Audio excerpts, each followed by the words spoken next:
KPCC ഭാരവാഹികളെ നിശ്ചയിച്ചിട്ടുണ്ട്. അത് പാർട്ടി ചർച്ച ചെയ്ത്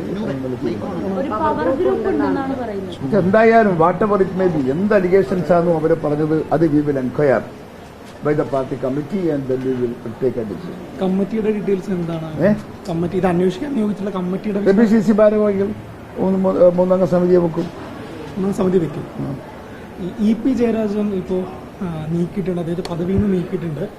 നേരത്തെ BJP പ്രഭാരിയുമായിട്ട് നടത്തിയിട്ടുള്ള കൂടിക്കാഴ്ചയാണ് അത്തരമൊരു നടപടിയിലേക്ക് നയിച്ചത്.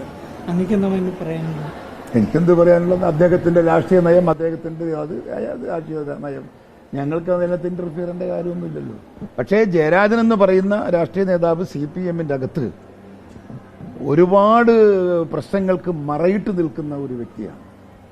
പിണറായി വിജയന്റെ ഒരുപക്ഷെ മനസ്സറിഞ്ഞ് പിണറായി വിജയന് വേണ്ടുന്ന എല്ലാ കാര്യങ്ങളും ചെയ്തു കൊടുക്കുന്ന ഒരു നേതാവായിരുന്നു ജയരാജൻ. അദ്ദേഹം പോയതിന് ശേഷം അദ്ദേഹത്തിന്റെ നിന്ന് തന്നെ കേൾക്കാൻ നിങ്ങൾക്ക് നാളെ, ഇന്ന് കേൾക്കണ്ട, അൻവർ ഞാൻ കേട്ടോണ്ടിരിക്കുകയാണിപ്പോ. ഞാൻ വരുമ്പോൾ കാറിൽ നിന്ന് PV അൻവറുടെ ഇത് കേൾക്കുക. PV അൻവറും ഒരുപാട് കാര്യങ്ങൾ പറയുന്നുണ്ട്. CPM-ന്റെ അകത്ത് നടക്കുന്ന ഒരുപാട് സംഭവങ്ങൾ അവർക്ക് പറയാനുണ്ട്. ജയരാജനും പറയാനുണ്ടാകും. ജയരാജൻ, ഞാനാണ് ആദ്യം പറഞ്ഞത്, ജയരാജൻ എന്താണ് പ്രകാശ് ജാവദേക്കറെ കണ്ടു എന്ന് ഞാനാണ് പറഞ്ഞത് ആദ്യം. ഫസ്റ്റിൽ ഞാനാ പറഞ്ഞത്. കാരണം I got an information from Chennai. അത് ഞാനത് പറഞ്ഞപ്പോ BJP-യുടെ നേതാക്കൾ അത് ശരിവെച്ചു. നമ്മളെ വനിതാ നേതാവ് ശോഭാ സുരേന്ദ്രൻ അത് ശരിവെച്ചു. അപ്പോ അന്ന് പറഞ്ഞപ്പോ അത് ആളുകൾ പലരും CPM-ന്റെ ആളുകൾ പലരും വിമർശിച്ചെങ്കിൽ പോലും ഇന്നതൊരു യാഥാർത്ഥ്യമാണെന്ന് വന്നു. പക്ഷേ ഒരു കാര്യം നിങ്ങൾ ഓർക്കുക, ഈ ജാവേദ്കറിയൊക്കെ ഇദ്ദേഹം പോയി കാണുന്നത് ആർക്ക് വേണ്ടിയാ? ജയരാജന് വേണ്ടിയല്ല. പിണറായി വിജയൻ ഇതുവരെ ജയിലിൽ പോകാതിരുന്നത് ആ ഒരു ബന്ധത്തിലൂടെ ഉണ്ടാക്കിയെടുത്ത തീരുമാനമാണ്. ഇതിനേക്കാൾ നിസ്സാരമായ വകുപ്പുള്ള എത്ര ആളുകൾ ജയിലിൽ പോയിട്ടുണ്ട്. ഈ സെൻട്രൽ ഡിപ്പാർട്ട്മെന്റ് ഉദ്യോഗസ്ഥന്മാരൊക്കെ വന്ന് കേസെടുത്ത് പിണറായി വിജയന്റെ പേരിൽ കേസെടുക്കണമെങ്കിൽ എത്ര കേസെടുക്കണം? എത്രയോ കേസെടുക്കണ്ടേ? എന്നോ ജയിലിൽ പോണ്ടേ? എത്ര കാലമോ ജയിലിൽ പോയാൽ തീരും അദ്ദേഹത്തിന്റെ കുറ്റം? നിങ്ങൾക്ക് ആരെങ്കിലും പറയാൻ സാധിക്കുമോ? അതിനെല്ലാം തടയിട്ടത് ജയരാജനാണ്. അത് ഞങ്ങൾക്കറിയാം. BJP-യെ സ്വാധീനിച്ചതും BJP-ക്കാർ സെൻട്രൽ ഉദ്യോഗസ്ഥന്മാരെ ആരെയും കേരളത്തിലേക്ക് വിട്ടില്ല. ഇദ്ദേഹത്തിന്റെ സെക്രട്ടറി ജയിലിലാന്ന് ഓർമ്മ വേണം. പിണറായി വിജയന്റെ സെക്രട്ടറി ജയിലില്ല. പിണറായി വിജയൻ ജയിലിൽ പോയിട്ടില്ല. എന്തുകൊണ്ട്? സെക്രട്ടറി പോയിട്ടുണ്ടെങ്കിൽ മന്ത്രി പോണ്ടേ? എന്തുകൊണ്ട് മന്ത്രി പോയില്ല? മന്ത്രിക്കെതിരെ കേസില്ല. എന്തുകൊണ്ടാണ് കേസെടുക്കാത്തത്? അത് ബ്ലോക്ക് ചെയ്യാനുള്ള ചർച്ചകൾ നടന്നു. അതൊരു തീരുമാനത്തിലെത്തി. BJP-യും CPM-ഉം തമ്മിൽ ഒരു ധാരണയായിട്ടാണ് ഇതൊക്കെ പോയി. തൃശ്ശൂരിൽ വോട്ട് ചെയ്തു. ആർക്കാ വോട്ട് ചെയ്തത്? വോട്ട് ചെയ്ത് ആർക്കാ? BJP-ക്കാണ്. CPM-ന്റെ വോട്ട് പോയത് BJP-ക്കാണ് തൃശ്ശൂരിൽ. അതെല്ലാ ആളുകൾക്കും അറിയാം. അപ്പോൾ അവർ തമ്മിലൊരു അലിഖിതമായ ബന്ധമുണ്ടാക്കി രാഷ്ട്രീയമായ താൽപര്യങ്ങൾ പരസ്പരം സംരക്ഷിക്കുന്നിടത്ത് CPM-നെ എത്തിച്ചത് ജയരാജനാണ്. ഇപ്പൊ ജയരാജൻ പോകുമ്പോഴുണ്ടാകാവുന്ന വാക്വം നമുക്ക് കണ്ടറിയാം. നടപടി ഏത് നടപടി? അതൊരു നീക്കിയത് അന്നൊരു പ്രശ്നമല്ലല്ലോ. CPM-നെ പോലത്തെ ഒരു പാർട്ടിന്റെ അകത്ത് ഒരു സ്ഥാനത്ത് നിന്ന് മാറ്റി എന്നതുകൊണ്ട് രാഷ്ട്രീയത്തിലെ ഇതൊന്നും തീരൂലല്ലോ. ജയരാജനാണ്, പാർട്ടിയാണ്. ഈ LDF കൺവീനർ നീക്കുമ്പോഴും മുകേഷിനെ അവിടെ നിർത്തുകയാണ്. മുകേഷിനെതിരെ ഇതുവരെ നടപടികൾ സ്വീകരിക്കേണ്ടതില്ല, മുകേഷ് രാജിവെക്കേണ്ടതില്ല എന്നുള്ളതാണ്. അല്ല, അതൊക്കെ അവസരത്തിനൊത്ത് എന്ത് വൃത്തികെട്ട രാഷ്ട്രീയ തീരുമാനവും CPM എടുക്കാറുണ്ട്. ഞാൻ ചോദിക്കുന്നത്, 9 മാസം ഈ റിപ്പോർട്ട് കിട്ടിയിട്ട് തിരിഞ്ഞു നോക്കാത്ത ഒരു ഗവൺമെന്റ്, അതിന്റെ അകത്ത് അതവർ പഠിക്കുകയായിരുന്നു. അതിനകത്ത് CPM-ന്റെ ആളുകളെ രക്ഷിക്കാൻ ആരൊക്കെയാണ് CPM-ന്റെ ആളുകൾ, അത് ചകഞ്ഞ് പഠിക്കുകയായിരുന്നു. ആ പഠിച്ചതിന് ശേഷമാണ് അതിനകത്തേക്ക് ഗവൺമെന്റ് ഇടപെട്ടത്. ആ ഇടപെടലിലൂടെ എല്ലാം അവർ ആളുകളെ പ്രൊട്ടക്ട് ചെയ്യാണ്. ആ കൂട്ടത്തിൽ ഒന്നാണ് മുകേഷ്. ആ കൂട്ടത്തിൽ ഒരാളാണ് മുകേഷ്. മുകേഷ് മാത്രമൊന്നുമല്ല, ഒറ്റപ്പെട്ട മറ്റു പലരും ഉണ്ട് CPM-മായി നല്ല ബന്ധമുള്ളവർ. ഈ രാജ്യത്ത് നീതിന്യായവും നിയമവും നടത്താനൊന്നും ഒരിക്കലും CPM-നെ പോലത്തെ ഒരു കുറ്റവാളി രാഷ്ട്രീയ പ്രസ്ഥാനത്തിന് സാധിക്കില്ല.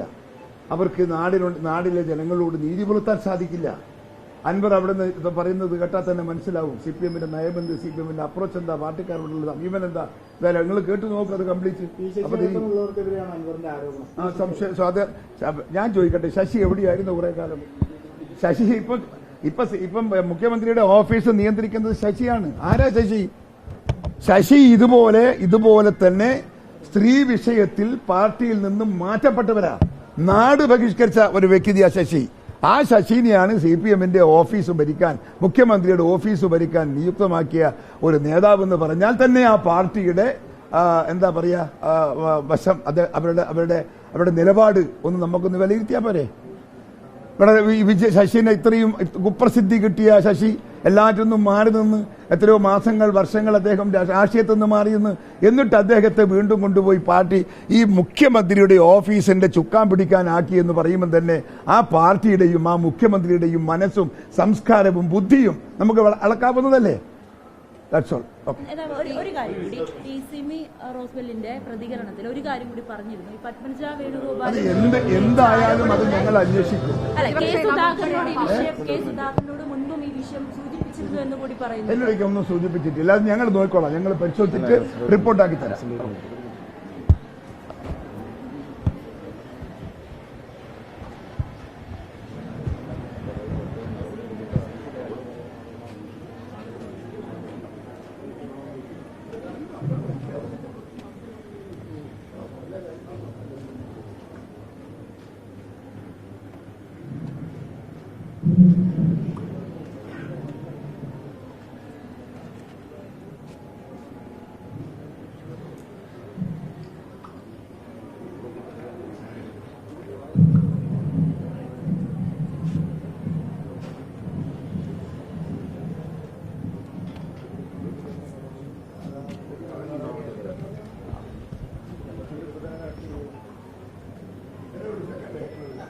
ഈ വേറെന്ത് സിമി റോസ്വെൽ പറഞ്ഞ കാര്യത്തെക്കുറിച്ച് അന്വേഷിക്കാമെന്ന് ഞാൻ പറഞ്ഞത്, സിമി റോസ്വെൽ പറഞ്ഞതിനെ കുറിച്ചിട്ട് മഹിളാ കോൺഗ്രസ് ഞങ്ങൾക്ക് പരാതി തന്നിട്ടുണ്ട്. ആ പരാതിയെക്കുറിച്ചാണ് അന്വേഷിക്കുന്നത്. മനസ്സിലായോ? മഹിളാ കോൺഗ്രസ് നേതാക്കന്മാർക്കെതിരായി അവർ പറഞ്ഞ കുറേ കാര്യങ്ങൾക്ക് ഇവർ പരാതി തന്നിട്ടുണ്ട് മഹിളാ കോൺഗ്രസ്. അതാണ് അന്വേഷിക്കുന്നതെന്ന് പറയുന്നത്. മറ്റോ അന്വേഷിക്കാനൊന്നുമില്ല. മറ്റേത് അവരൊരു തെറി വിളിച്ച് പറഞ്ഞ് സംസ്കാരഹീനമായി നേതാക്കന്മാരെയൊക്കെ ഒന്ന് ബ്ലാക്ക്മെയിൽ ചെയ്യാൻ വേണ്ടി കുറേ കാര്യങ്ങൾ പറഞ്ഞു എന്നല്ലാതെ അതിനെക്കുറിച്ചൊന്നും അന്വേഷിക്കേണ്ട കാര്യമില്ല. കാരണം ഞങ്ങളിതൊക്കെ ദൈനംദിനം കാണുന്നവരാ. ഞങ്ങൾക്ക് അങ്ങനെ ഒരു അനുഭവം ഉണ്ടായിട്ടില്ല. അപ്പം ഞങ്ങളിപ്പോൾ പറയുന്നത് അവർ പറഞ്ഞതിനെ കുറിച്ച് ഇവർ തന്ന പരാതി, ആ പരാതിയെക്കുറിച്ചാണ് അന്വേഷണം. തെറ്റിദ്ധരിക്കണ്ട കേട്ടോ. ഒരു കാര്യം കൂടി, അതേ പത്മജ വേണുഗോപാല് അതോടൊപ്പം ലതിക സുഭാഷ് ഒക്കെ സമാനമായ രീതിയിൽ ആരോപണം ഉന്നയിച്ചുകൊണ്ടായിരുന്നു പാർട്ടിയിൽ നിന്നും പോയത്. അപ്പോ അതേപോലെ ഒരു ആരോപണമാണ് സിമി ഇപ്പൊ രംഗത്ത്. അല്ല, പോകുമ്പോൾ പലരും പലതും പറഞ്ഞിട്ട് പോകും. അതിലേക്കൊക്കെ ഇപ്പൊ പോകേണ്ട ഒരു കാര്യവും നമുക്കില്ല. അവർ രണ്ടുപേര് പോയത് കൊണ്ടൊന്നും പാർട്ടിക്ക് ഒരു ചുക്കും സംഭവിച്ചിട്ടില്ല. പിന്നെ നമുക്കെന്തിനാ ബേജാറ്?